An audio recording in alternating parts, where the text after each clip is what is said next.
A cobbler is one of those fuss-free desserts that I have in my top 10 because it's so easy to do. It's essentially stewed fruits with a really rough biscuit topping. So to start with, I get my fruit stew on. I love to use what's in season. For me, it's rhubarb. I love rhubarb. It's quite tart and it stews really well. So I've got 2 stalks here. I've washed them really well and we're going to cut them in half. I'm also going to be using berries, so make sure that you cut this around 2 centimetres thick so they all cook at the same time. And we'll throw them straight into a really big bowl. So 2 stalks. And now for the berries. Now you can use any berry you like. I love how the berries transform after you cook them. They go from really fresh and vibrant to really jammy, which I love. So in with some blackberries and some raspberries, which put a whole punnet in there. Look at those, nice and plump. And some strawberries. And with the strawberries, we're just going to take the top off and we'll cut them in half. Again, we want this to be around the same size as our rhubarb, so just cutting them in half. The little ones just leave whole and the bigger ones we'll just cut off, just like that. And now for some flavouring. So I've got half a teaspoon of cinnamon along with some clove and some corn flour. Now the corn flour is going to help thicken our sauce when the berries start to cook. So we want about a tablespoon of that in here. And some lemon zest, the zest of 1 whole lemon in here. And because the rhubarb's a little bit tart, we need some sugar in there. So I'm going to be using caster sugar, half a cup of caster sugar. I like to use caster sugar here because it's quite fine, and this is only going to be cooking for 10 minutes at the beginning, so that'll help it dissolve really quickly. Let's give that a quick stir. Oh, look at that. So good.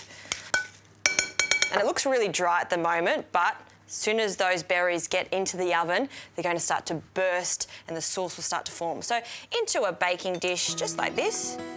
So now that goes into the oven, 200 degrees, so it's quite hot, but only for 10 minutes. Then we'll take it out and I'm going to show you how fast it is to make this bicky mix. So for the dough, really easy. I'm just going to use the same bowl, so it's no fuss. We want to start with some flour, so 330 grams of plain flour into that same bowl, along with some sugar, so 110 grams of caster sugar. We need some raising agents in here, 2 teaspoons of baking powder. I've got a bit of bicarb soda, so half a teaspoon of that. And the last dry ingredient, 30 grams of hazelnuts. Now I've just taken the skin off them and just roughly chopped them. They go straight in. You can use any nuts you like. You can use walnuts for this. That'd be really fantastic. Or some almonds. Give that a stir. And make a little well in the centre. And just like a crumble mixture, we're going to start rubbing it with our fingers. So 210 grams of butter, just cubed into the centre, along with some sour cream. 2 tablespoons, in it goes. And then with clean hands, of course, we're going to start crumbling that with our fingers.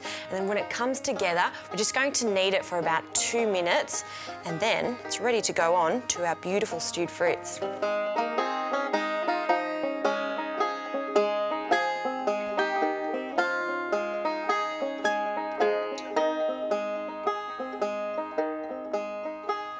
Smells amazing, and look at that. You can see all of that liquid down there has started to form and the berries are soft and the rhubarb softening, so that's perfect.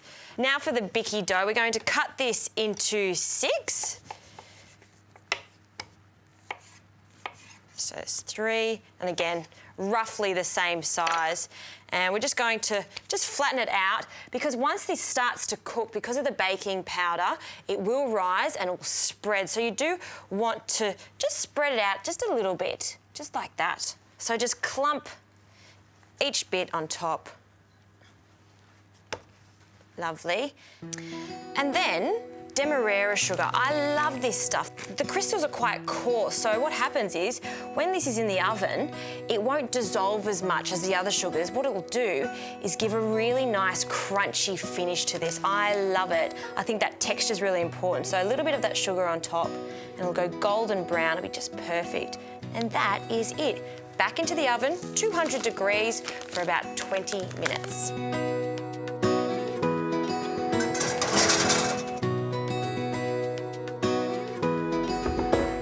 Yeah, this is like a bicky mix, just a little bit softer there. It's still bubbling away. That corn flour has thickened up that sauce. This is just divine. You know, at the end of a big family dinner, this on the table, satisfy a lot of people. And I love to serve it very, very simply. I'll get a big spoon. This is for 6 here. We'll take one of these off. You can see how soft that topping is. Love this.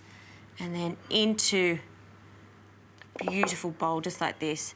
Try to get some of that syrup there. All of that rhubarb's collapsed. Love it. And just because, a little dusting of icing sugar on top. A little bit of vanilla bean ice cream. I've got some creme fraiche here. A dollop of that just on the side will do me. Great Sunday night, easy dessert that'll satisfy everyone in the family.